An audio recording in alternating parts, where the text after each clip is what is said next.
All right. Welcome, everybody, to another Ecology Center seminar. Once again, Dr. Ma is going to be speaking to us since I think everyone was here yesterday, right? And so I'm going to do a less formal introduction of Dr. Ma. If you do need to know about her, she's been at Purdue for about 13 years now. Before that, she was a professor here in our own ENVS department. But for the less formal one, I'm going to just tell a little anecdote, a little story she once told me. It's harmless, I promise. So as I mentioned yesterday, Dr. Ma started with her bachelor's degree in Beijing, which is where she's originally from, or just lived. Okay, so she is originally from Beijing. And one time we were talking about, we were out skiing, I think, and talking about being out in the woods here in Logan and how it's so nice to be able to get away from it all. And she said, oh, the place I feel most away from everything is the heart of Beijing. And how she could just disappear in that humongous urban complex with millions of people around, because then you do become anonymous the same way you do in the woods. And I remember looking at her and thinking, it's surprising we're such good friends. but as you will see, there's a lot of really good and interesting things about her. And she's going to give us another talk today on not coercing. So with that, I'll hand it over. Okay, thank you, Julie. Yeah, I'm a people person, right? Like sometimes people ask me, are all social scientists very social?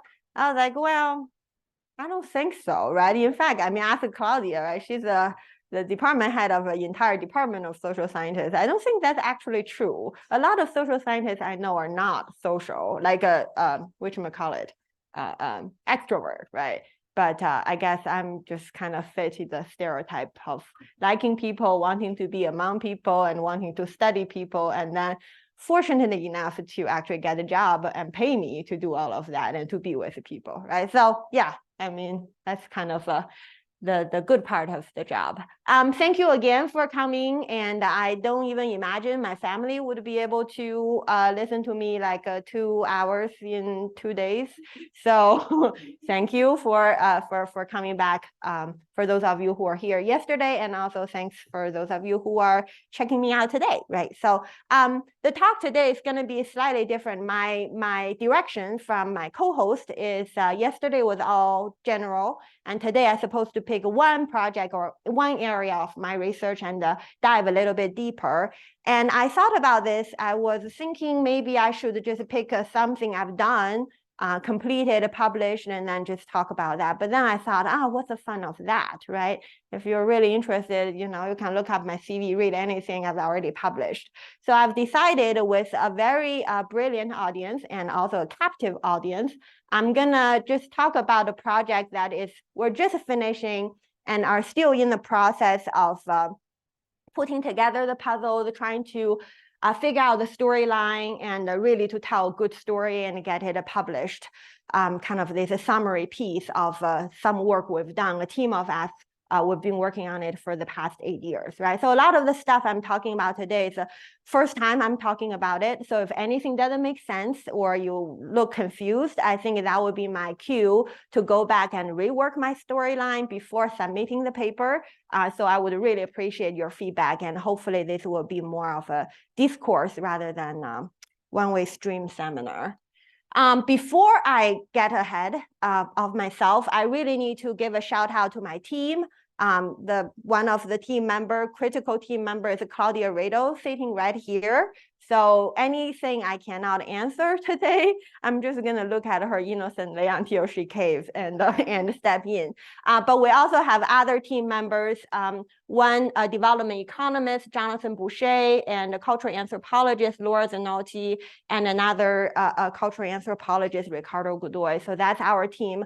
We also have a group of excellent grad students who've been working with us in different parts of the project over the past 6 to 8 years, right? So 2 of them actually are USU students. One just graduated, Alicia Porter, worked with Claudia on some gender aspect of the project, and also Will Munger as well here.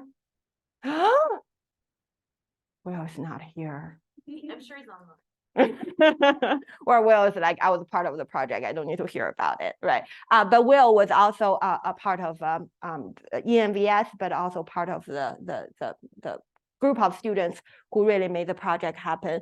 We also have local collaborators, our surveyor coordinator, I will briefly mention that later, and a very important research partner, which is Fundación Natura Bolivia. And I will also talk about that a little bit later. So I want to really acknowledge this is a team effort. I'm just happen to be the spokesperson today, but I didn't do any of this by myself. Outline for today, I want to talk a little bit about the overarching motivation for this research, how we come about putting together the team to pursue this direction, and a little bit of context and the literature, talk a little bit about the research questions and a very selective set of hypotheses I will share with you today. And then we'll talk a little bit about study design, which is really something very innovative from a methodological perspective, and also share with you some of the puzzling results, right? So there are things we learned that we didn't expect to learn. So then we did a little bit more work and trying to help us understand the results we didn't expect to find, right? So it's kind of still ongoing process and part of the storytelling process we're going through to really try to make sense of this very complex project and all the things we've discovered. And then a couple concluding thoughts as well. For those of you who are here today, who were here yesterday, you've seen this slide already, right? So it's still the same general idea. Motivation for me to engage in this kind of research is to really highlight beyond money, beyond information, education, there are many other factors shaping human environmental interactions, right? So today, the example from Bolivia and also the two examples yesterday I shared in the seminar are all just examples, case studies to highlight this important point about paying attention to other social, psychological, institutional, cultural, political factors that influencing human environmental interactions, right? So hopefully, under this broad premise, we can, help us make a little bit more sense of what we've done in Bolivia. A little bit of context about the particular topic, the particular project we worked on in Bolivia. First thing first, let me define PES, Payments for Ecosystem Services, right? So we're on the same page, right? PES is a type of market-based arrangement within which natural resource owners receive cash or in-kind transfers or payments to manage their resources. So for example, land or water, in ways that benefit the broader society, right? And the transfers or payments are made if and only if resource owners comply with the required practices, with basically desirable environmental practices or conservation practices, right?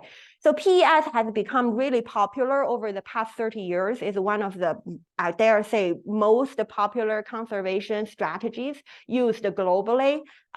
Every year, there's a lot of money spent in programs implementing this approach around the world. The programs range from very large national programs, such as the one in Costa Rica, or the sloping land conversion program in China, to much smaller scale municipal programs like the one we're working with and studying in Bolivia, right? So it's very widely used conservation approach. There has been a lot of research on PES in the last, 20 years, 10 to 20 years also, right? So a lot of the research conceptually has focused on trying to understand the characteristics of PES, formalize PES theory, and also to infer ideal program design, program features, right? Empirically, there are also a lot of research that has been documenting, quantifying the amount and quality of ecosystem services provided through these programs, the direct and indirect impacts on participants, and some of the social equity implications of these kind of market-based conservation approaches, right?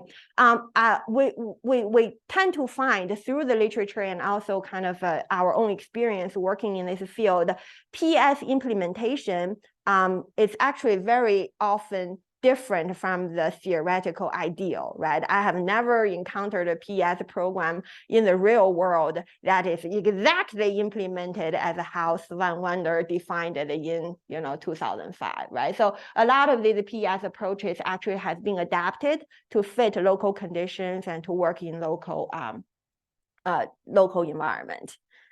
There also, with this, a lot of interest in PES and the popularity of PES, there has been a lot of debates, a lot of, I guess, critiques about the PES approach, right? So some of the scholars have really debated about the goal of PES as a conservation approach. Should it really just focus on environmental conservation, or should it also have a pro-poor and kind of poverty reduction goal as a part of the PES program? And some people argue you can't really address environmental conservation without thinking about the well-being of people, right? Especially when you're talking about working with communities in less resourced areas of the world, right?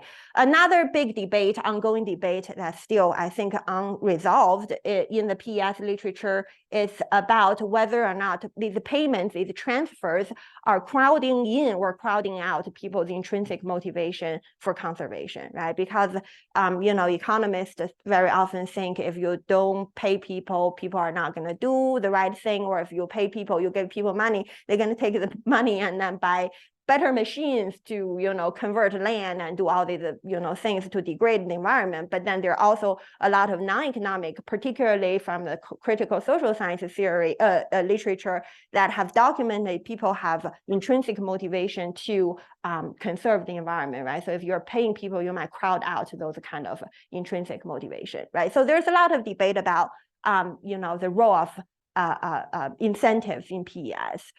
There's also a lot of discussion about the trade-off between among the PES triple win objective, right? So some people say ideally we would like to have a, environmental efficiency, cost effectiveness, but also social equity outcomes coming out of these market-based conservation programs. And then scholars have also argued, well, that's a really, ideal situation, but in reality, very often efficiency and effectiveness are being traded off with social equity, right? So you can't really get all three things at the same time.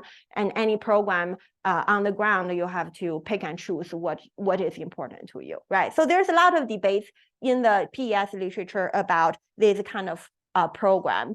And one particular area of research have really zoomed on the conditionality component of a PES, right? So as I mentioned earlier, a PES program is very often designed in a way that you give people incentive to do something, right? If and only if they comply with the program requirement and the desirable environmental practices, right? So conditionality has been labeled as a single defining feature of PES, right? And this conditionality is conditional on adoption of behaviors or measurable outcomes, right? But, again, the researchers have been in this area have been debating the role of conditionality. Some people argue imposing conditionality in PES may limit the participation of people who may be less well off or maybe more marginalized, right? So then, some people can participate, some people cannot, or some people would want to participate, some people would not want to participate. Then you potentially create inequity, right? Inequality in terms of access to this kind of program. So when I talk about conditionality, I need to make a disclaimer before I forget. It generally includes two components. One is to monitor what people are doing. Are they complying with the program conditions? And the other is to penalize people, sanction people if they are caught to be non-compliant, right? So anytime we talk about conditionality, it comes with these two components. There also has been research documenting enforcing conditionality can be quite expensive for conservation programs on the ground. On average, it costs about 13% of their program operation fund to actually do the monitoring, let alone the sanction part, right? So it is potentially expensive. And also, there has been some empirical research documenting that sanctions are not necessarily systematically enforced in practice, right? So again, this is an ideal feature of PES, is a conditionality. It is a single defining feature of this conservation approach. But in reality, right, it's expensive. It's not really uniform, consistently implemented by conservation organizations. And also there's some research from our own group showing even without very stringent conditionality monitoring compliance compliance check, the compliance rate is actually pretty high, right? So given that context, we started to think about, oh, well, so if this is the case, why is the conditionality still a defining feature, right? Why there are so many people just jump up and down to say we have to hold people conditional, like we have to basically make people do what we're paying them to do and to penalize them if they're not doing the right thing in order for the program to work, right? So we started to think about the role of conditionality from this more critical perspective. And we were also inspired by some of the literature beyond environmental conservation, right? So in fact, there has been quite an increasing body of literature documenting non-conditional cash transfers. These UCTs, unconditional cash transfers, could potentially improve outcome in education, food security programs, reduce poverty, and also have some impact on, consumer behaviors as well, right? And a lot of this work has been done in using randomized control trial, which is considered the golden standard to evaluate impact of interventions, right? So, we were thinking about if unconditional transfer works in education and health, maybe it will also work in environmental conservation, right? So that's sort of where we got started to put together the team to really try to measure the economic, environmental, and also social implications of, PES with and without condition, right? That's where this whole idea come from. To just summarize our motivation, fundamentally, we're really interested in this question to learn about if people should be coerced to conserve the environment or if they would do it on their own, right? We think about conditionality as a form of coercion, right? Because it involves monitoring, it involves sanction, right? So it's not coercion in terms of regulation, but we still consider that a form of coercion. So as I mentioned, there's a lot of pro-coercion arguments in the literature. A lot of that come from the economics field, right? The rational choice model, right? People are rational, you have to hold people accountable, right? And then there's also a lot of argument from the non-economic social science field, the geography, cultural anthropology, basically arguing, we don't necessarily need a coercion. There may be other ways to make people comply and, conserve the environment and engage in environmental conservation, right? So even though our project is particularly focused on payments for ecosystem services, PES, but it is really couched in this broader question about, kind of coercion versus non-coercive approaches to environmental conservation, okay? All right, so that being said, given this kind of context I just provided, and the overarching question about coercion or no coercion, we developed 2 research questions and a set of hypotheses. I'm only going to mention a few here, given the interest of time, but of course, I'm more than happy to chat about other aspects of the program, the project as well. So specifically, we were concerned about environmental outcomes of unconditional versus conditional programs transfers, and we hypothesized that removing conditionality in PES could potentially produce the same, if not more, environmental outcomes because of 4 different reasons, right? We hypothesized that participants in both versions of the program would have intrinsic motivation to protect the environment.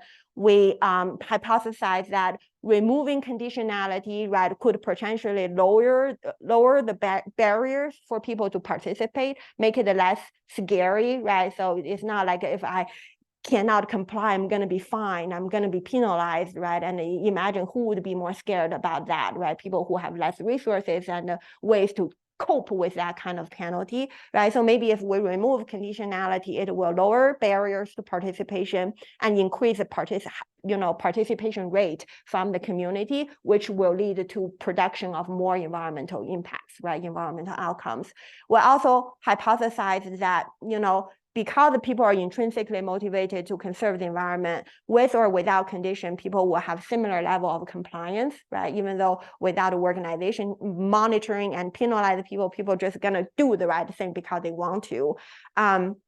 Last but not least, we figure all of these things probably will be questioned by ecologists and economists. So we need some like forest cover data to show on the landscape, right, between the conditional and unconditional community, if we see any differences in terms of forest cover change over time, right? So that's our first set of the hypothesis. It's all about, the environmental outcomes of conditional versus unconditional PES. The second hypothesis is more about removing conditionality will reduce economic inequality, again, because it will attract more marginalized and less well-off community members to participate, and it will also reduce measured and perceived inequality, which I will talk a little bit about that later. And then the third hypothesis is kind of more on the social equity side. We hypothesize that removing conditionality will improve the perceived fairness of the program. All right. Any questions so far? All right. Hopefully, as I go through the results, some of these hypotheses will make more sense, right? This is where we work.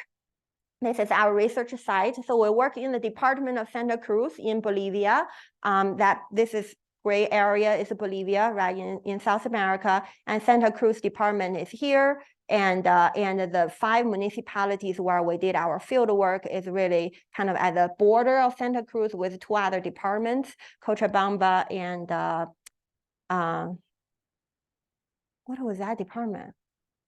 The capital is Sucre. Oh my gosh, please don't tell anybody in Bolivia that I can't name that department. Anyway, it's at the border of the Department of Santa Cruz. And these are just some pictures. These are just some pictures from our field site. They kind of give you a visual, I guess, a visual about, where we worked, right?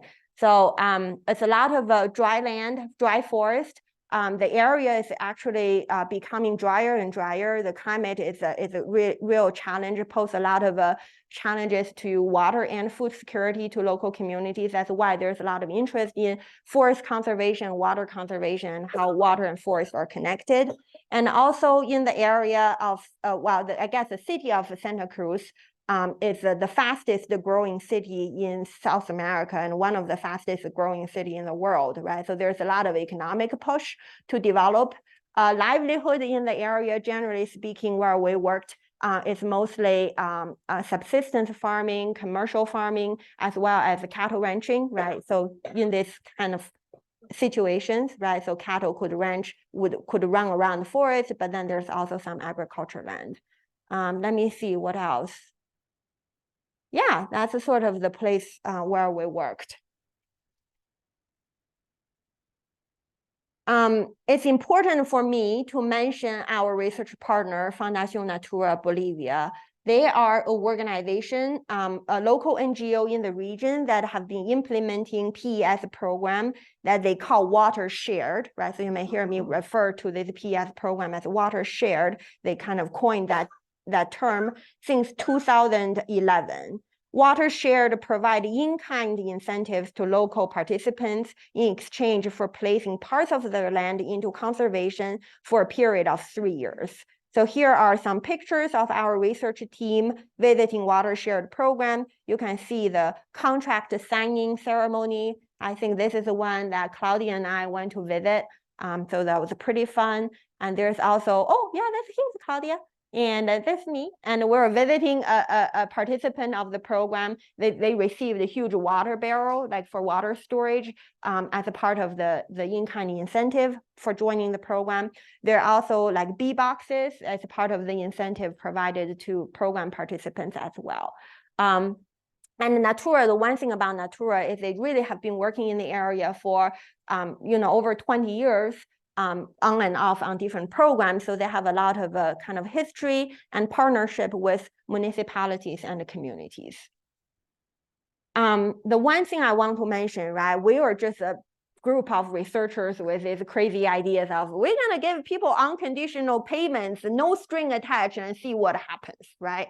We got money from NSF, but NSF only paid us to fly there, collect data, do analysis, hire grad students. We had no money to give to anybody, right? So we basically convinced Natura to trust us to manipulate their program and use their money that they fundraised from international donors to do conservation on the ground to allow us to make them give people money with and without string attached, right? This is a huge trust they placed on us, and honestly, it's a huge weight on me for the past 8 years. I keep thinking I'm gonna get something messed up, and I'm gonna like ruin their, I don't know what, and I'm gonna be forever responsible, right? So there are times that it kept me awake at night just thinking about how much trust they placed on us, and we really need to produce something good, not just for science, but also for the organization that was working with us. How did you prevent the people who got the payment with strings attached from talking with people who got the payment without strings attached? Oh, the spillover effect. That's a good one. That's a good one. Did you see the landscape? Right? They are pretty remote communities, right? So you really, people do talk within the community, but for one community, people from one community to talk to the other community, you really have to go through quite a few mountains, right? So the geographic isolation did help us in some way, right? And these communities are really pretty organized by the community. Like people in the community, they talk to each other in certain ways, but it's not a lot of kind of cross, intra-community communication in that way. Well, and maybe a key point about that is that the randomization was done at the community level. So the entire community, one community would be offered the conditional strings attached, and a totally different community was offered the unconditional. That definitely helps. But that came to our mind, right? When we did the study design, we have to figure out what is the local culture in terms of people talking to each other, right? Because people are always talking to each other, right? So yeah, and somehow you always find ways people are connected to each other too. So, but that's a great question. We did think about it. I cannot guarantee there's no spillover at all, right? But we try to minimize it as much as we could, right? Okay, so that's our partner, Fundación Natura Bolivia.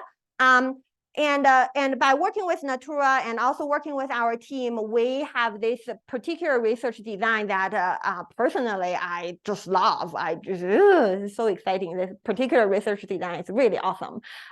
It's an integrated randomized control trial based mixed method design, right? Which means we were able to implement a real world, a large-scale randomized control trial with real community, real organizations, but we also incorporated a lot of ethnographic research components to the program, right? So it's really that combination, that integration of RCT and qualitative work, and also some of the environmental data in terms of forest cover that allow us to bring all these different pieces together to test our hypothesis and tell a story, right? So this is sort of all the components of our project, and the first data collection, survey data collection started in 2018. We got interrupted by COVID, so we had a year in between, but we have 3 rounds of survey, and we also had 2 rounds of qualitative interviews and participant observation, and we also have environmental data from 2015 before the whole program was implemented,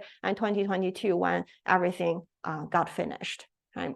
So very briefly about the RCT design. We randomized 130 communities in the 5 municipality area to be offered a conditional and an unconditional version of the watershed program. So what Claudia just mentioned about offering at the community level is key, right? We're not offering different household, different programs within the same community. The offering is at the community level. At the end, due to a variety of reasons, we were only able to get 68 communities in the final data set, but we did all the power calculation at the end. We were able to detect a medium effect size, so we are not completely 100% happy with it, but we're okay with it, right, for a field experiment. I will talk a little bit about the specific treatment in a minute, but we analyze the intent to treat impacts, right? So we're not analyzing the actual impact of the program on people, but and because we're offering at the community level, we're analyzing intent to treat impacts.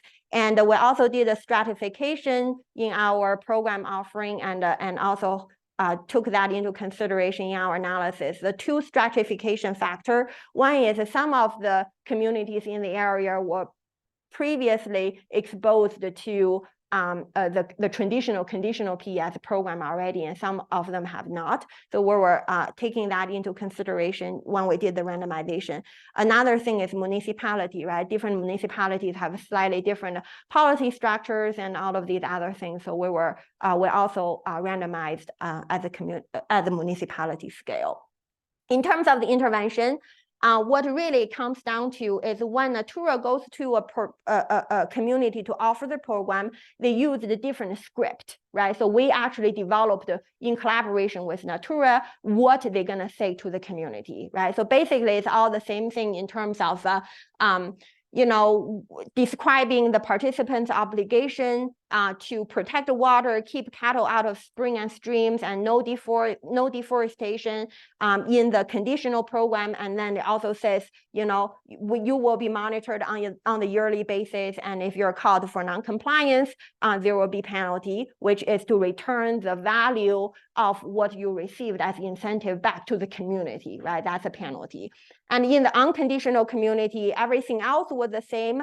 We say, the emphasis is Natura expect people would adopt behaviors to protect the water, keep cattle out of the water, and not cutting down trees. But there's no mentioning of monitoring, and there's no mentioning of penalty, right? But except the two, messaging and the particular, script that people use to describe the program, there's no difference in the offering of the program, in other details of the program. Another thing is people's contract is slightly different. In one contract, it did say, if you don't do it, you'll be penalized. And then the other contract said, we hope you will do it, right?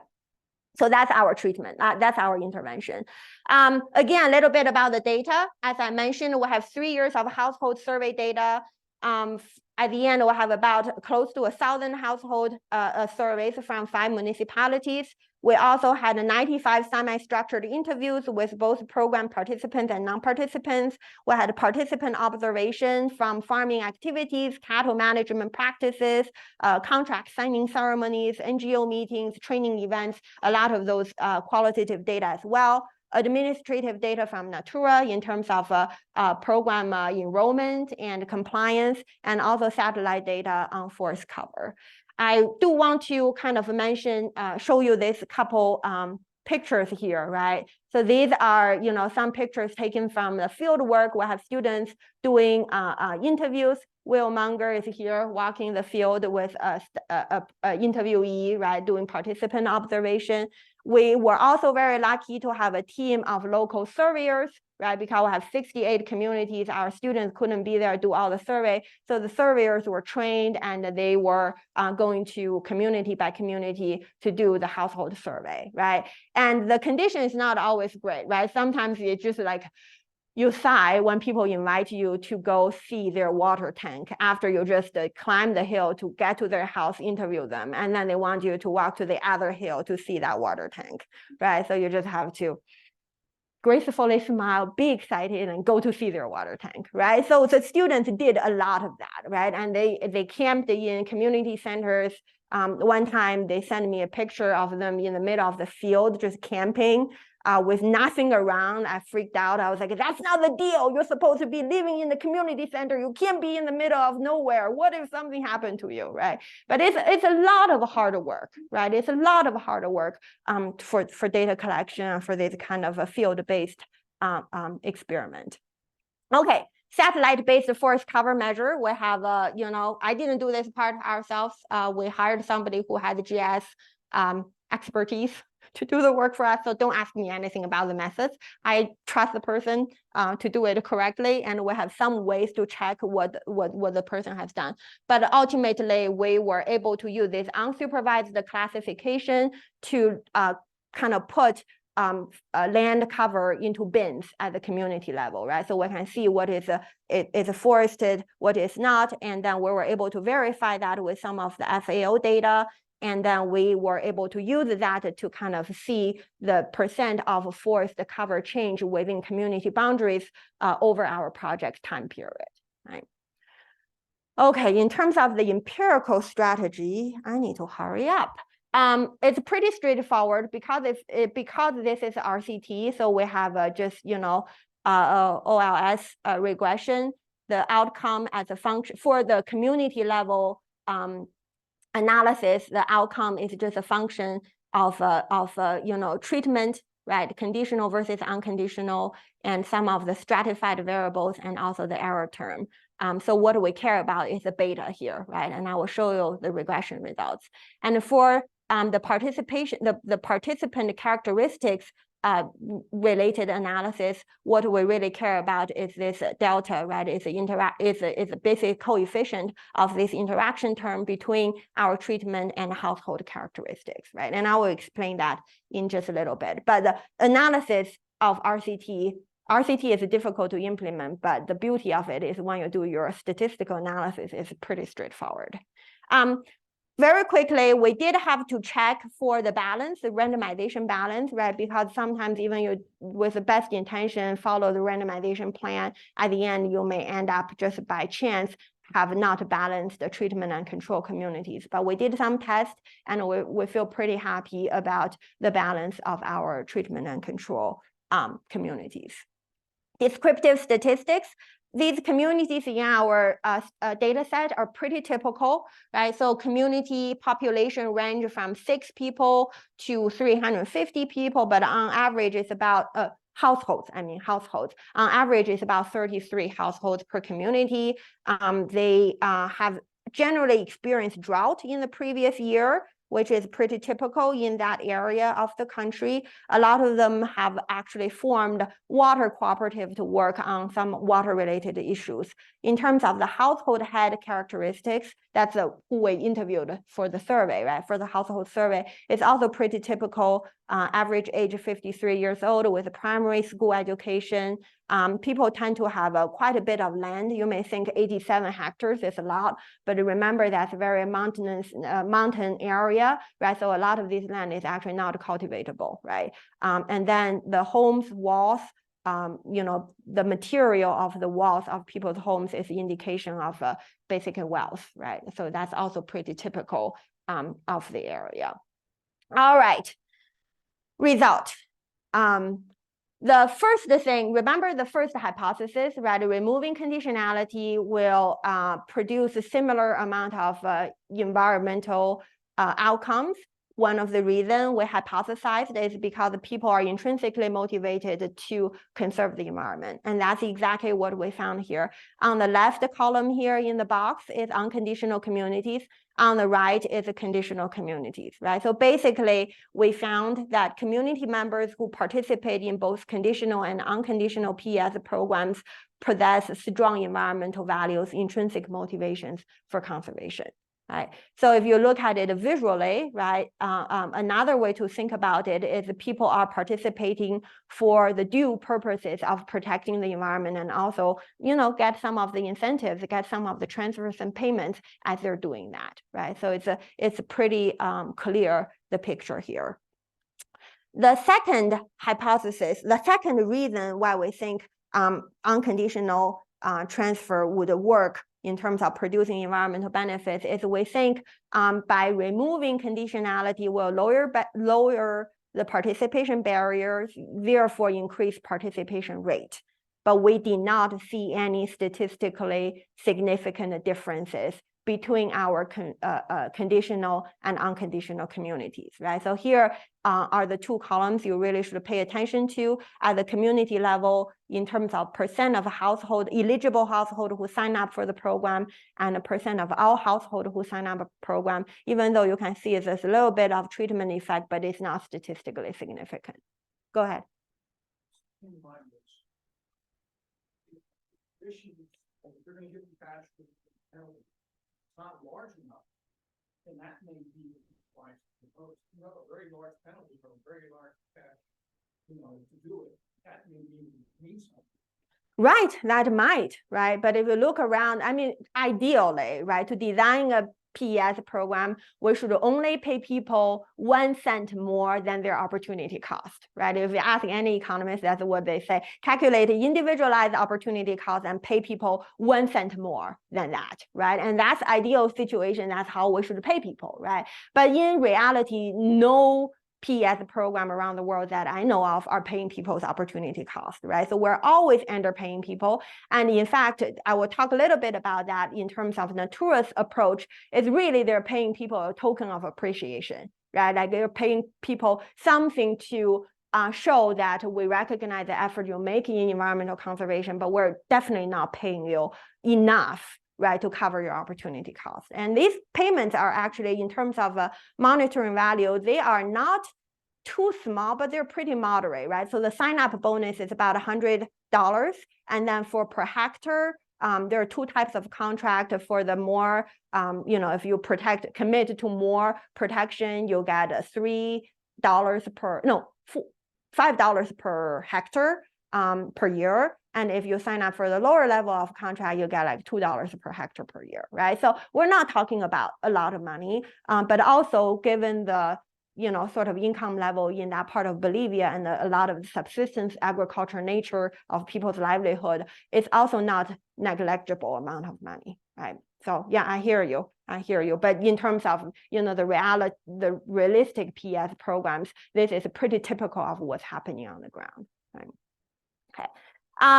The third reason we thought people would, our hypothesis would work out is we hypothesize because people are intrinsically motivated to protect the environment, whether or not you put strings on their payments will not affect people's compliance, right? People, and compliance in quote, because in unconditional community, there's no real compliance. It's just people do what they're committed to do, right? And in fact, that's exactly what we found through our survey data, keeping in mind that these are self-reported compliance, but there's no difference between the participants in conditional communities versus participants in non-conditional communities. Then you would say, oh, that's just self-reported and compliance. Everybody's gonna say they complied, right? So what did that really tell you? And here is our forest cover data, right? And we know that. We thought about it. We know this piece will be important, right? So we actually have a data to verify the self-reported compliance rate, right? So we actually looked at a change in community land that's classified as forest, and also percent of forest in communities. And you can see, between conditional and unconditional communities, a change in percent forest is not really significantly different, right? So there's no, at least from the landscape level, there's no evidence that unconditional communities has engaged in more deforestation. You may see, oh, there's 2 little stars there. At 10% level, 1 was negative, 1 was positive, right? So it's kind of a measurement thing, and our team sort of decided when you put these 2 different measures together, we call it even, right? So if you look at across, generally, I think there's pretty clear evidence at the community level, there's no difference between conditional and unconditional communities in terms of the actual forest cover change, which is a verification of self-reported compliance data, right?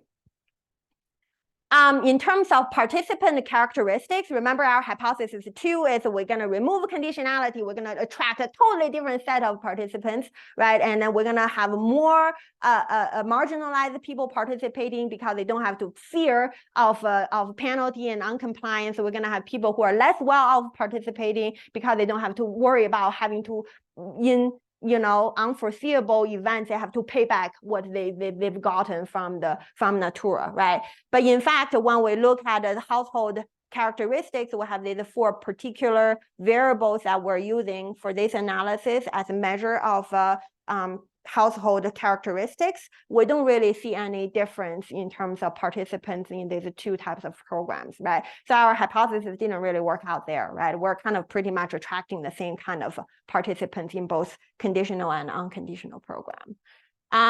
We also looked at inequality in terms of Gini coefficient of per capita household income and the household durable wealth. Again, no statistically significant difference. Again, this shows there's no removing conditionality didn't give us the kind of the social equity, economic equity outcome that we're hoping to see, right?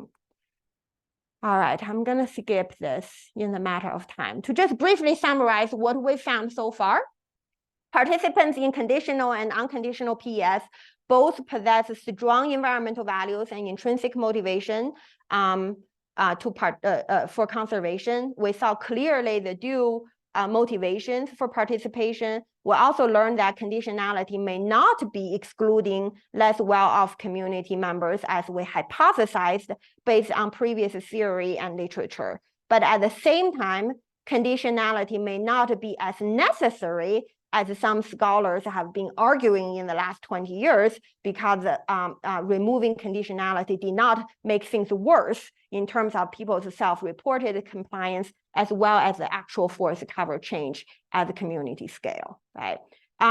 So, you know, these results are really not what we expected, especially after 8 years of work. Like, none of our hypotheses worked out the way we wanted, and we really had a pretty good hypothesis informed by theory and previous research, right? So what's going on?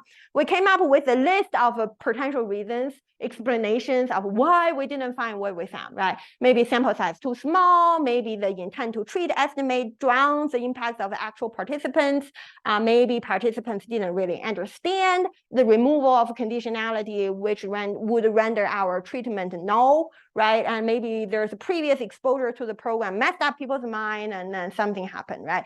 So we had all these potential explanations, and trust me, we ran a lot of statistical tests, one by one, to try to see if this is happening, right? Happy to report, we ruled out all of these potential explanations, right? So through our analysis. So for now, I just want to let you know that we did run all of those tests, but we think at the end of the day, these null results we found are in fact very meaningful, and they make sense based on what we learned from our qualitative interviews and participant observation, because these results actually reflect program participants' experiences, which are aligned with Watershed, the PS program's theory of change. So let me very quickly share with you some of the qualitative results that I think are really insightful. One of the interesting aspects of conditionality actually emerged through collecting and analyzing qualitative results, right, in our study area. Because of my own positionality, I always see conditionality as this very paternalistic way of implementing conservation. So honestly, I don't like conditional payments, because I don't like paternalistic approaches to conservation. So, but actually during the interview, I learned myself, right, personally, more about what conditionality means to interviewees in both conditional and unconditional programs. So first thing we learned is conditionality was viewed by some people as more than just monitoring to catch non-compliance, which I thought that was all what it is about, right? But we actually found the conditionality was viewed by some people as a way for Fundación Natura Bolivia to connect with local community members, to show care, to provide help, to reinforce trust and reciprocity, as well as to ensure accountability, right?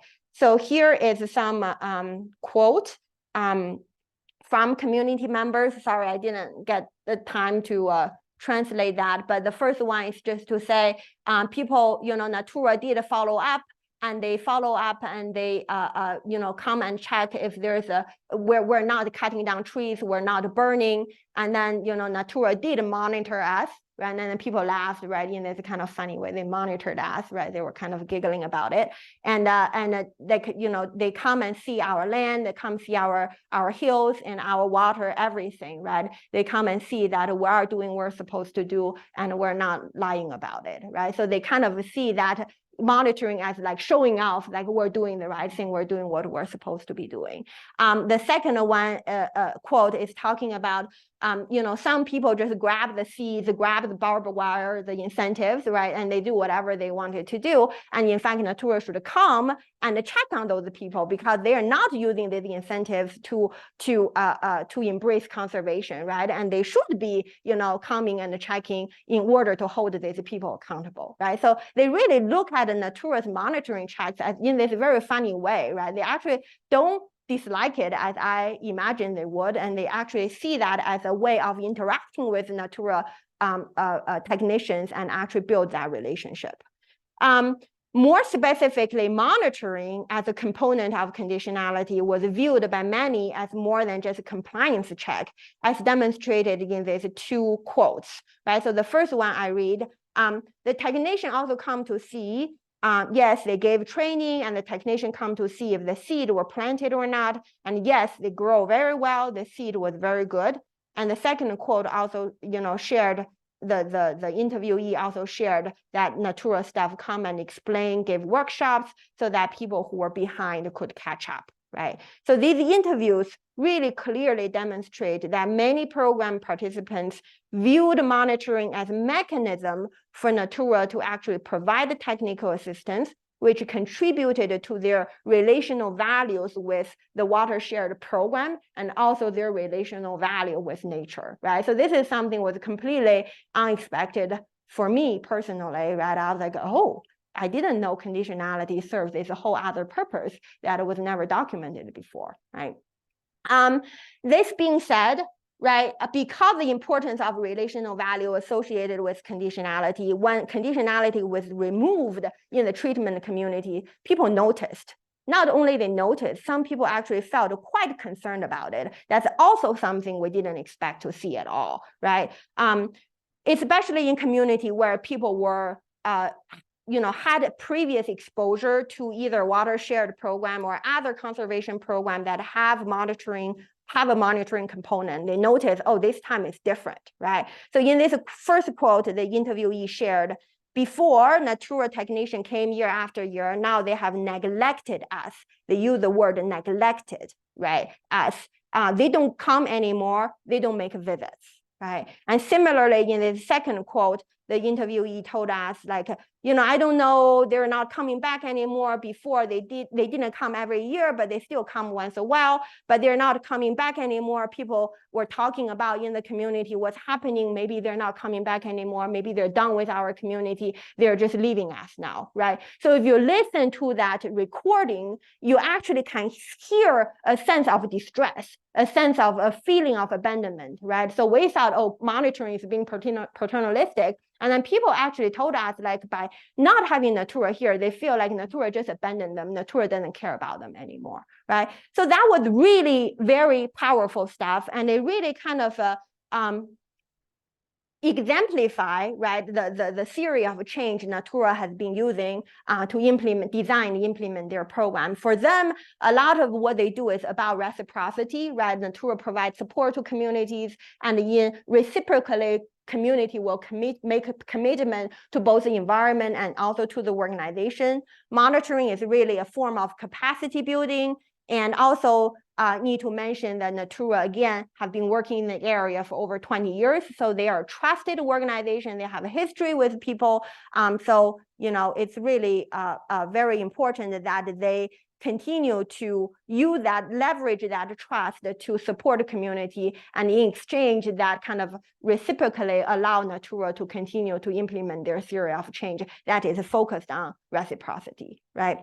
So back to this fundamental question we're interested, right? At the end of the day, when we revisit our initial question, should people be coerced to conserve the environment or not? The response is, my response will be very multifaceted. It depends, right? As any good scientist would say, it all depends, right? So conditionality may not be as necessary as many scholars, economists have argued. At the same time, removing conditionality did not generate the social and economic equity outcomes we were hoping to see. But instead, we found that actually in some cases, it could potentially weaken relational values in some of the communities. At the end, I think our research really highlighted the importance of having flexible programs that engage with people's intrinsic motivations, values, and social and cultural norms, right? So if an organization, if their program has people's trust, right, they have been working in the community for a while, I would say coercion is not necessary, right? In fact, in those cases, they should leverage their trust and their relationship with the community to really just support the community to do what they need to do, right? So in that sense, coercion is not necessary. However, it's not to say, all PES program around the world should just be unconditional, right? Because in some cases, that trust, that kind of relational, foundation is not there, right? So in those cases, we cannot extrapolate what we found here to those particular contexts, right? We are doing some additional work to go back and try to, continue explore this story.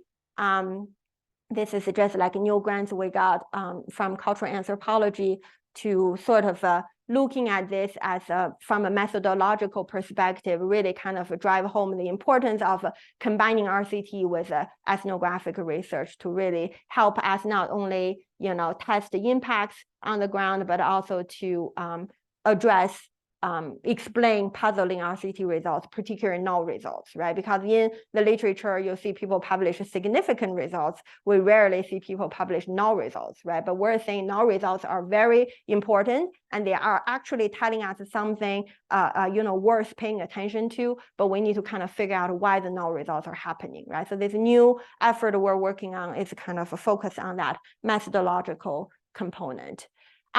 So to conclude, right, hopefully I've told you a little story that's interesting enough to convince you, theoretically driven, empirically grounded research is fun, is important. And to do that, you really need to have a kind of this mixed method team that allow you to utilize, kind of take advantage of different research methods. And then coming back to this slide that many of you have seen for the 4th time, right? These factors other than money and information are so important, right? So yesterday I talked about self-efficacy, I talked about social norms, I talked about emotions, and hopefully the story in Bolivia tell you a kind of reinforce your beliefs or give you reasons to believe that there are other factors such as trust, reciprocity, relational values are also very important in shaping people's relationship with the environment and what they do with the environment, right? Yeah, one last thing, I guess I got maybe 3 minutes, but I'm gonna only use 1 minute. The one thing about this study that was very interesting to me, and I'm so glad we did mixed method research, right? Because if we just did RCT and no interviews, no participant observation, I would just turn around and tell Natura, don't worry about conditionality. Make all your program unconditional. You save 13% of the cost. You can implement more program to different communities, right? Because conditionality is not necessary. Fortunately, I didn't blurt out to them at that moment, right? We have all this qualitative research to show, even though that is a case, but conditionality still have a role to play in your particular context because of these relational values, right? Because of how it's being perceived by the communities, right? So I think without this mixed method design, we will never really get to that insight. That's very important insight, right? So I am a believer of RCT, but I'm also a believer of ethnographic research. So when these two get a happy marriage together, I think I feel the most, excited and powerful in order to tell a good story, right? So hopefully that is interesting to you. If you have any questions, let me know. I know I took more time than I probably should have. So, but I will stick around a little bit if you have any questions or feedback. Thank you.